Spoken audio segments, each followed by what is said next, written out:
viewers, this is Monica Bachchan and you are watching Metalogic YouTube channel. Today, I am with somebody who has done his excellent work in exploration. Let me introduce you to Dr. Abani R Samal. Dr. Abani Samal holds MTech degree from ISM Dhanbad, GIC and MS from Imperial College, London and PhD from SIU. He started his professional career in India and now settled in United States since 2002. Currently, he is the owner and principal of GeoGlobal LLC. He is providing advisory service to mining companies. Dr. Samal provides his services as a technical expert and policy advisor to exploration and mining companies, financial institutions, and government agencies. Though based in the United States, he served as an honorary representative of Committee for Mineral Reserve International Reporting Standard, which is also called CRISCO in India. Under his leadership, India became a member of CRISCO. I would like to welcome you, Dr. Samal. Thank Dr. you. Samal, first of all, we would like to ask you what is CRISCO, if you could tell us a little briefly about it. Okay, CRISCO is a non-profit organization. It's an international initiative to standardize the market-related reporting definitions for mineral resources and the reserve. It is started actually in 1994 by ICMM, that is International Council of Mining and Metallurgical Institutes. I would actually direct the viewers to go to the CRISCO.com and for more details, but broadly in the context of our interview here, CRISCO is the organization that sets the definitions and the template for all 14 different standards or codes or guidelines for reporting resource and reserve. Some of those guidelines are JORC, like in Australia. In Canada, it's actually NI 4301. In India, actually, India recently became a member of it, and we call it NACRI, that is the organization member of CRISCO. Dr. Samal, what importance does it have for Indian companies? Okay,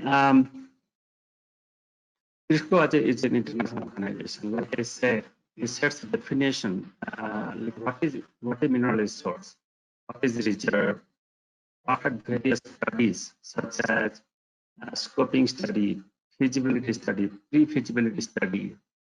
All those definitions are defined by the members of CRISCO. CRISCO has 14 different country members, and India is the last one, the 14th member, joined as a member of CRISCO.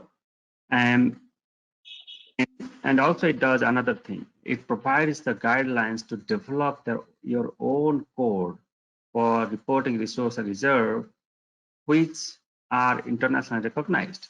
But that means that our code, which is made in India, is called Indian Mineral Industry Code, IMIC. You can download that also from the CRISCO's website. It is now internationally recognized. What that means that when IMIC is implemented in India, other countries can understand and value the resource and reserve numbers as reported using IMIC. I think the most important aspect of such codes is actually generating FDI through stock exchanges. For an example, if I have a company or any company wants to raise funds through stock exchanges, they can use IMIC as the guideline for reporting the resource and reserve that any other financer from another part of the world can understand it and can show interest. Is it happening elsewhere? Yes. The rest of the 13 countries are doing that. And like in Canada, we get a lot of investment because they have an I-43-101. In Australia, we get a lot of investment in mining industry because of the JORC code. So in India, we just did that. We are hoping that when it's implemented fully in India, we'll get a lot of FDI in India using our own code. Right. So I like to ask you one thing, since you are based out in United States. How do you see the Indian mining industry?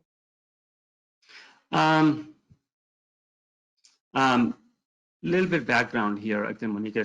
I'm watching Indian mining industry for a little more than 2 decades, let's say. So that really means that there are many people in India. They have a lot more experiences in the industry and they know a lot more about the industry. But what I'm watching actually, what it was, let's say 15, 20 years ago, and what is now today, there's a lot of optimism, there's a lot of hope, and there's a lot of good work being done now by this current administration without any affiliation or this is entirely my personal opinion. So what I'm seeing that we are in a right path. However, I'm not saying that this is a foolproof path, no. But there are things that was not happening before or not imaginable before is happening today. First thing, we did not have our own resource reserve reporting code. Now we have our own. About 10 years ago, we did not have any fund to go and dedicate that fund for exploration. Now we have a fund actually that NMET that is very popular in India. It wasn't existing. At least we have it. That's why people are discussing how to use it better. First, we need to think. It wasn't existing before. The third thing, which is a very important thing, what I recognize is because I'm sitting far from India. I'm seeing actually the changes that has happened in last 10 years, including everything from technology to the mindset and the young generation people coming up. That also has impacted our industry in a big way. I'm not talking about the Saha Commission and other commissions happen. I think those things are also, I see them positively. Things came up that the people did not know. That's the positive aspect of it. I know that lots of other discussions happening. I'm not going there. And what I'm seeing is there is people are participating in the discussion with the government. That has to happen. Why I'm saying this, Monica? I'm sitting in the US to do something similar to what we did in IMEC. In India, we did not have this reporting code. In US, we had it. Just to change it to update it, it took us 12 to 15 years, depending on where you start.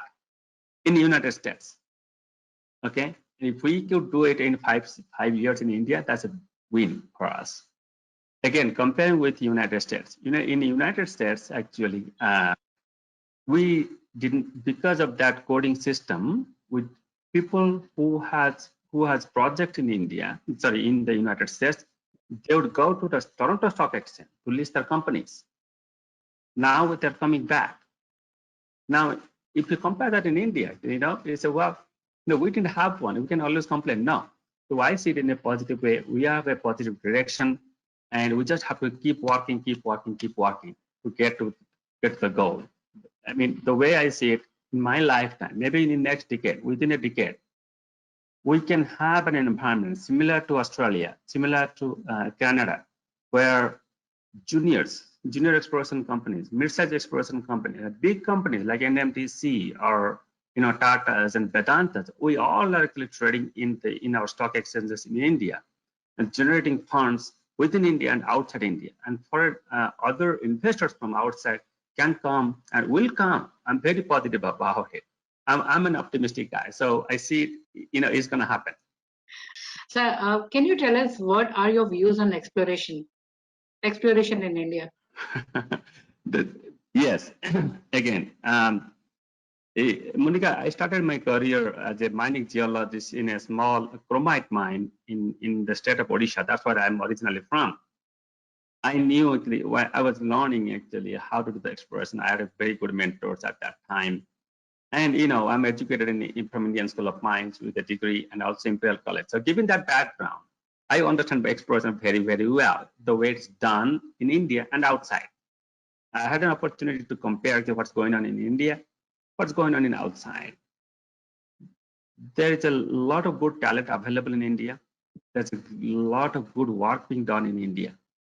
However, I think we are, I don't know how many years, we are definitely behind many advanced, many countries where exploration is done in an advanced way. I'll give you one example. In Canada, there is an entity. They use their geophysics techniques entirely. It's so advanced to discover and go further analysis using their own modified, or you can say they developed geophysical technique. We have no innovation coming in India in the last 2 decades, no innovation in the exploration. However, what we have done, we have the volume of exploration in terms of meters of drilling, it has improved a lot. The understanding of the exploration as a science, it has improved a lot. A lot of similarities what's going on in India and other parts of the country. And now government is actually very proactive. It wasn't before. So exploration is kind of improving in India. I think we have a long way to go in terms of three different areas. One, government policies. And government policies and public and government participations. Okay, that we call it, the PPP model, or whichever way you say. But basically, government working with the people, it has to improve. It is happening now, but it has to improve. Second big thing is technology.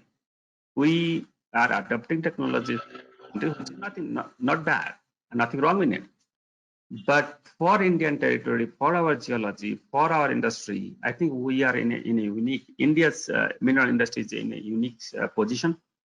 We can work, the academia and the industry can work together to bring the technology that is perfect for industry. Third thing, which is a big item for me, is basically bringing the knowledge base or improving the knowledge base in India, how to do it, and in a better way, so that we have more discoveries. That's what actually disappoints me most of the time. We don't have a big discovery. Even the government has come up with policies, we haven't actually gotten a big discovery in last 2 decades, at least since 95, okay, when I graduated from ISM.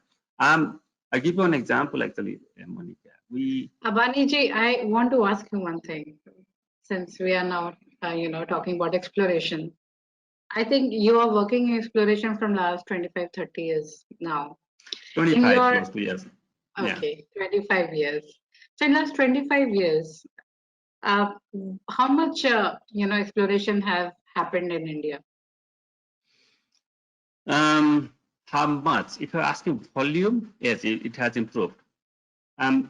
We could understand actually a couple things. Let me compare 2 organizations, right? Indian Geological Survey of India is a very prestigious organization. Very prestigious. I highly respect them. The scientists are excellent. The leadership was great. I was lucky to know many of the director generals of GSI. I have myself collaborated with Geological Survey of United States, okay, USGS, the best, I think, USGS in my own view, in terms of their capability. But their functions are different, okay? In the United States, the USGS does a lot of prospecting. That's what GSI is supposed to do. But now GSI is being told to do the main area exploration, I guess, drilling. That is not the primary role. They are supposed to discover. We haven't discovered any deposit in the last 20 years. What was going actually in the last question, to respond to your last question, when I was a student of Indian School of Mines, professors there and other professors from other schools in India, we talked about deep-seated base metal, that means copper and other metals, and gold deposits in northern parts of India.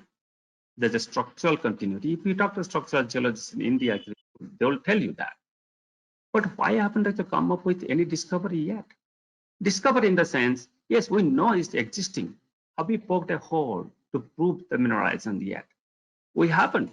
We haven't done it. And so I think that, I guess, So, things Abaniji, why we have not done it? Why we have not done it? As in, where do you see the challenge comes? Monica, I think we need to, if you want to discuss that, that will be a big panel discussion. And there are a lot of talents in India. I can bring bunch of people to discuss that. But briefly, there are two reasons the way I see it. People are saying, it has happened that way. We'll continue to do it because government funds it. Lack of accountability. If the key performance index, what we say, KPI, wasn't the meters of drilling, rather number of deposits discovered. Or if it was a discovered deposit, you bring it up closer to mining. If that was the performance index of many agencies or the leaders of the agencies, I would think things would change drastically in India. Have a look at the private companies like Tata's. Have a look. See actually how much of the work they're doing in the exploration process. In India, we know a lot of land is held by the government, right? How much discoveries they have done, how much improvement they have done. That's one thing. Second thing is I feel sad as thinking that way because I'm educated in outside India too. Also, most of my education is from India. The understanding of exploration as a science is a full science. It is a stepwise process. I think there's a lacking in that. I'm not saying that people don't understand it. No one understands. No, there are a lot of people that understand it. But that understanding getting into ground, there is something wrong in there. It's not happening. I'll give you one example. Look at actually some of the agencies. I'm not taking the name of the agencies. Have a look at the premier exploration agencies in India. Go to their website. See what they claim. They claim we drilled like 5 lakh meters of drilling. So I look at that device. So what? What did you do out of 5 lakh meters of drilling?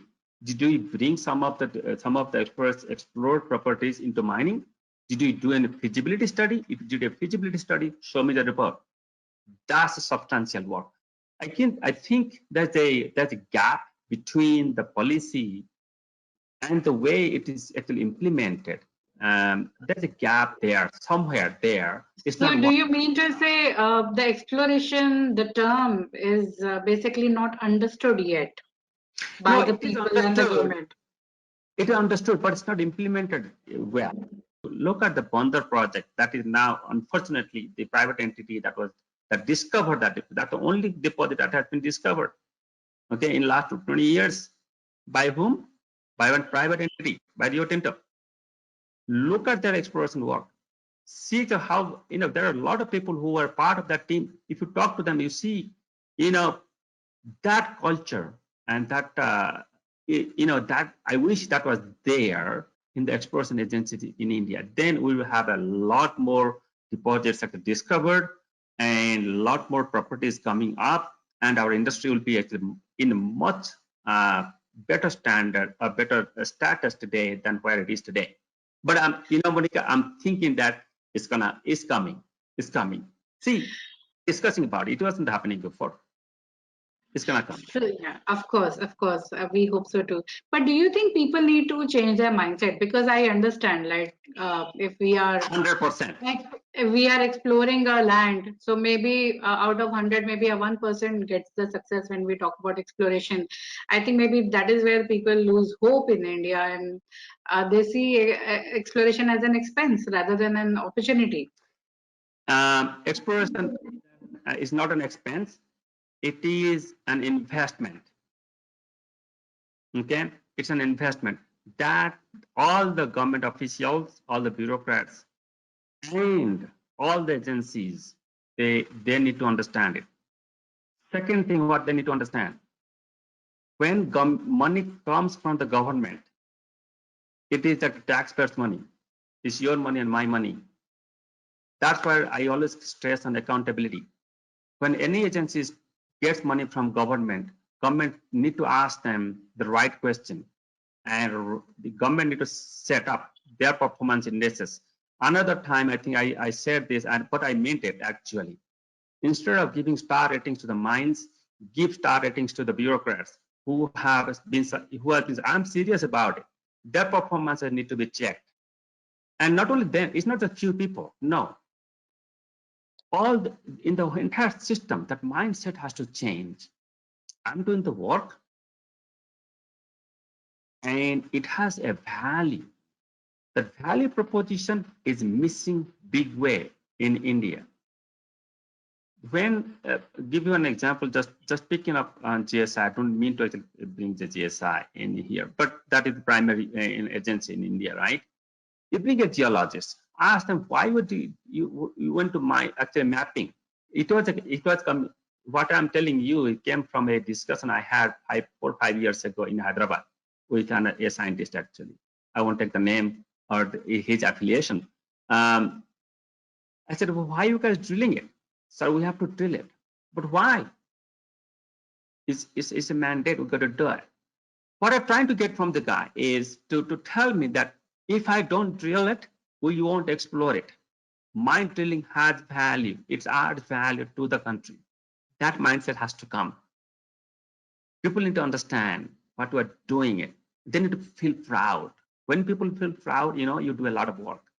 So, Abaniji, we understand that India is densely populated. Exploration and mining are always an issue, as we have to migrate and rehabilitate the population.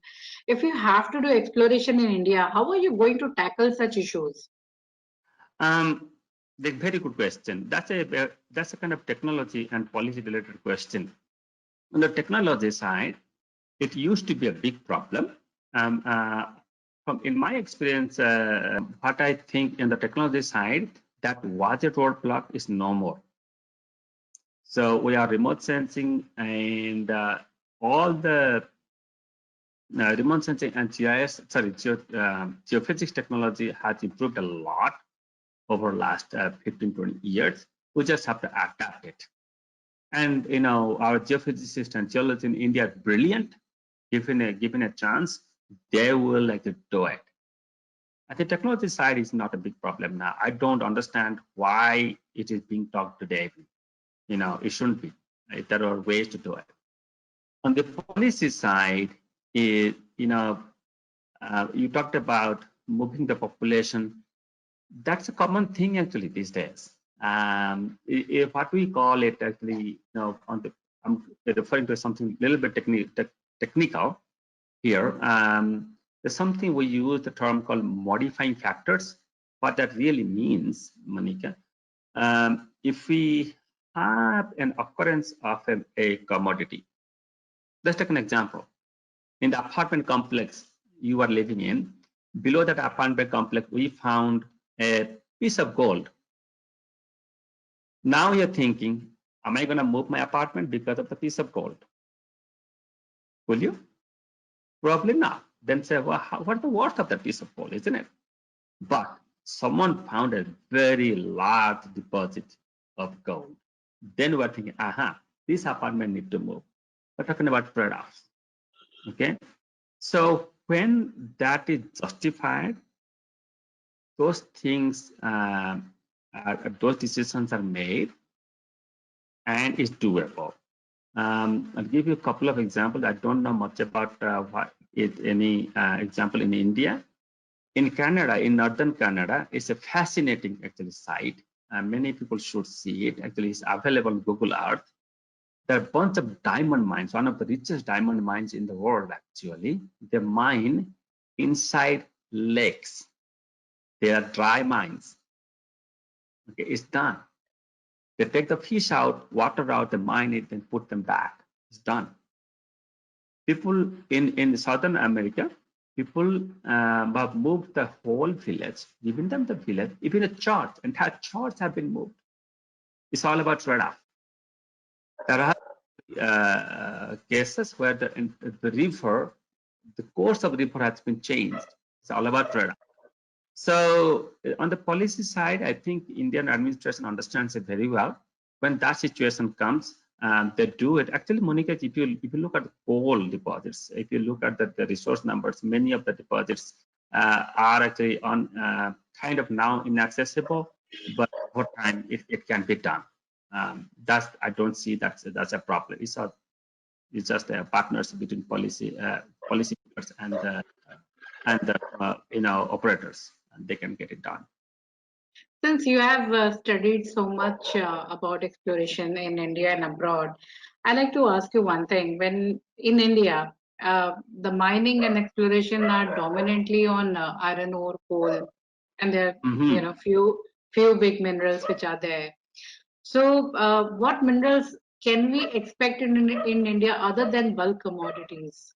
Oh, you are giving me goosebumps now. What else we can't? What else we can't actually in India? Okay, I come from Odisha, rich mineral rich state. Compare that to Gujarat. Okay, it's a mineral state. But what we mine in Odisha is different than what we mine in Gujarat. In Gujarat, it's all industrial minerals, because of its geology. What we mine in Odisha, from bauxite to chromite, iron or manganese. And the northern side, there are kimberlite pipes that I think is explored. I am not 100% sure about it, but I have heard of being discovery on the northern side of northern part of Odisha. Gemstones, we don't talk about it a lot. Okay, our India is rich in gemstone quality garnets. Okay, and garnet come from metamorphic rocks, and we have a huge Eastern Ghat mountain. There you go. And we have nickel. We have a lot of resources actually. We don't have, I don't know if we still, we establish any nickel mine in India yet, but it is huge nickel resources. We have chromite, is a successful industry in India. We have bauxite, successful industry in India. These are bulk commodities. What we have not done yet, discovering huge, big copper deposits.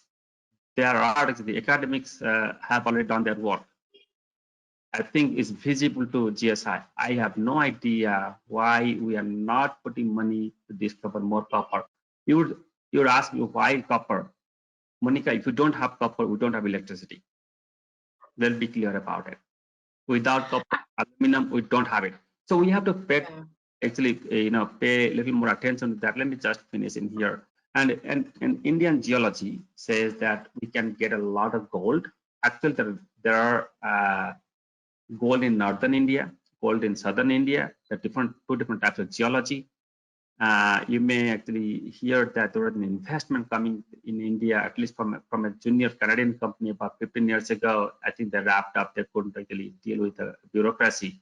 They left the country, what I heard a long time ago. They're doing it in UP, the gold deposits in UP. So we can get actually precious metals, mainly gold. I don't know much about silver. We can do a lot more on the base metals, mainly actually copper. We have lead zinc, we have Hindustan zinc, that's doing great. But the third commodity we don't talk about much is gemstones. I have no idea why you don't talk about it. Gemstone is a big market. We have a lot of deposits. That's where the policymakers need to be very open and work with the mining companies, because the deposits are known. Why it's not in the books, I do not know. I don't want to talk about it actually. Yes, it was there. Gemstone, Monica, it is unfortunate that we know where it is. It's just what I understand, for some reason is not well reported. I think that's there are a lot of unreported stuff that has to go out at a different venue or a different channel. How to do it and how to really properly quantify. The reason I'm saying that, if you go to the emerald mines in Colombia, they're spending a lot of money there. In fact, actually, some of the entrepreneurs are of Indian descent. They're spending money in there. Why not in India? If we make the policies in a most suitable, I think we can make those commodities available for mining. I think that's a great move by the PSUs and private organization that now Yes. they are, exploring. They're putting money into exploration, and other than the regular commodities, they are, finally exploring new metals and minerals. Abani ji, I want to ask you one more thing. Somebody told me that you cannot compare India versus Australia and India versus South Africa because the political scenarios are different, geologies are different. Is it fair that we really cannot compare? I'm asking you because you have worked in India and now you are working excellently in internationally, with various companies. You might have studied a lot of geographies. So can we compare India versus other countries, or it's not fair to compare? Monica, there is a yes and no type of answer there. One is yes, we can. We all the geologists understand. If you understand plate tectonics, there is a word called Gondwana. Okay, India is a Gondwana land. That's why the type of chromite that we are finding in India. When I went to, as a student of Imperial College, went to South Africa. Then I said, wow, it's a very similar chromite deposits we saw in India. Why? Because India and that part of South Africa and one single big land is called Gondwana land.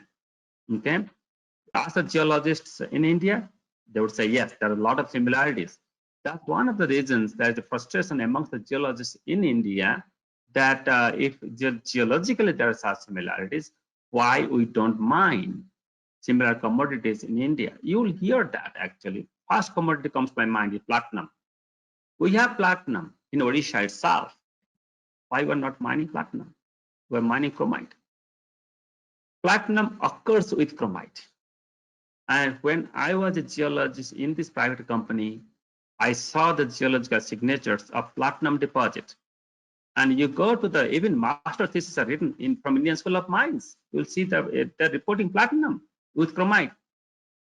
I don't understand why India doesn't have a platinum mine today. 15 years ago, platinum processing was not open. There are only a couple of companies knew how to do it. Today is not, that's not that. There are platinum process plants and other technologies side. That's not my area. I can't talk too much about it. But what I know that those technologies are available. So it's comparable in terms of availability of commodities. But yes, there is also not comparable in the sense that our geographies, our policies are different, our economies are different, our mindsets are different. For an example, Monica, actually, we talk about fast drilling, let's say. Do we really need it in India? Yes, we need it in some cases, but we don't need it in most of the cases. Why? Because we have a lot of human power. Okay, we can give employment to the people and they can drill a lot of things. Do we need a jumbo drill for every mine? I don't think so. No. We have a lot of drillers. We can employ them and get the same productivity. That's not a problem. The problem is actually in the people's mindset and the policy. We have always been thinking government will spend money. Some people think that is that the policy came from when India became independent. Okay, the Nehru government set up a policy. Okay, to improve the exploration and discover more minerals, government will spend money. But I don't know about it, but I don't think that was a perpetual commitment from the government. And it should not be perpetual. Government provides money to go ahead and discover the deposits or the occurrences, but bring it to higher stage of exploration into mining should be done by other people. That's why people say that India cannot be compared to Australia. But don't we learn from each other? We do. Then what have we been learning? I know in 1995, a team of geologists went from an agency to South Africa to know how diamond mine is done. Monica, I was at the same diamond mine in my study tour when Indian scientists were visiting. So we have been trying to learn from others. Then we should be actually adapting some of the things that is suitable in India. I'm not saying that you bring the South African policies here. No, learn what is going on in the other parts of the country. I think that's what we have been doing for decades. It's not that we're not implementing it. Dr. Abani, I like to ask you, I think the subject is close to your heart, that you have proposed for improvement of reporting of mineral exploration results, mineral resource and reserve. Why and how your proposed system will be different and will help the Indian mining industry? Um, Good question. Let me just correct in a couple of things in there. It's not really just my proposal. There are a lot of people like that have been thinking about it. A lot of people in India. It's just in 2014 I brought that from myself because I was living in another part of the world. I said, why we can't do it in India? Actually, at that time I was also maintaining my Indian citizenship. Right now I'm not. So why you can do it? I got a response from the bureaucratic, from the MOM secretary. Actually, that was encouraging. That's how it started. It's not actually. Yes, I kind of brought that idea, but then I saw a lot of people thinking about it actually, and that's why the group of people have been working for last 6 years to develop and made in India reporting standard that can be used to raise funds within India. Imagine a scenario, a foreign bank coming to invest in India through our stock exchange, not a foreign stock exchange. For example, that can happen. One of the roadblocks was we did not have a standard. It's an international standard that is understandable by the other foreign investors. The current standard that UNFC, very old person that is now actually in books, and that's not, no stock exchange uses that in the world. No one, for a good reason. What we have proposed, and we have actually made a system. It's a system. It's not just a. It's not a reporting. It's not a document. It's a system that has a guideline how to report. That means it tells the companies how to report it. It also have a cross check. So it has a RQP the QP, or qualified person or competent person system. So these people are qualified people. They have enough experience, not exposures, experience in the commodity, very specific, and they can only sign up on the reports and they can be reliable. Currently, I'll give you an example. If you go to NMDC or Coal India, when you remember when Coal India went to raise funds from stock exchanges, right? They raised a few $1 billion. For that, they could not use their reports, resource reserve reports, as written, by Indian standards. Change all the reports to a reporting standard. It's called JORC, Joint Ore Reserve Committees from Australia. They had to adapt it because we didn't have one. And that's how they raise funds. Same story goes to Moyle, same story goes to NMDC. And Tata does it regularly. I think Vedanta used to do it. So I'm not sure about Vedanta right now. So that was lacking. Now we have a system in India. Mining Engineering Association of India is a recognized organization by CRISCO in India. They are the only representative in India. NACRI is an independent committee. I do not, right now, I'm a founding member of that committee, but I don't represent NACRI in this interview.